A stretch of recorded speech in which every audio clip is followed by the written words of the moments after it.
A Wichita City Council member is cracking down on unnecessary government spending. Dalton Glasscock wants to create a citizen-led advisory group to give Wichitans more input. KSN Zena Taher joins us now in studio. And Zena, Glasscock's push to create this group, it's got council members split. Yeah, Jeff, Julia, this advisory group proposed by Dalton Glasscock wouldn't be like your typical city council advisory board. All the members would be selected by him, and they would not bring suggestions to the entire council, only to him, unless they choose to reach out individually.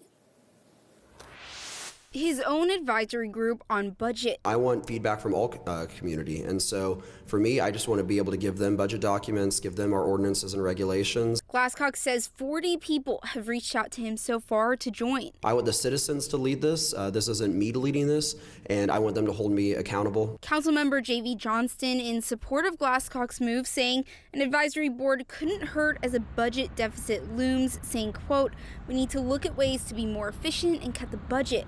Mayor Lily Wu also referring back to the budget deficit, saying she's in favor of bringing more transparency and efficiency. But some council members don't see the group as necessary. Maggie Ballard saying it's best to leave financing issues to people with experience, writing in part, quote, "Instead of starting something new that is untested and seems to be political in nature, I'd prefer to add additional support staff and auditors to our current internal audit department." Brandon Johnson says budget documents are public and constituents have plenty of opportunity to give input. Every year when we start talking about the budget, I bring it up. I talk about the budget at every neighborhood meeting. He says anyone with questions can always join a meeting. If you're one of the folks who get the citizen survey that kind of talks about budget and budget priorities, fill that out. He says you can also reach out to a council member directly with concerns.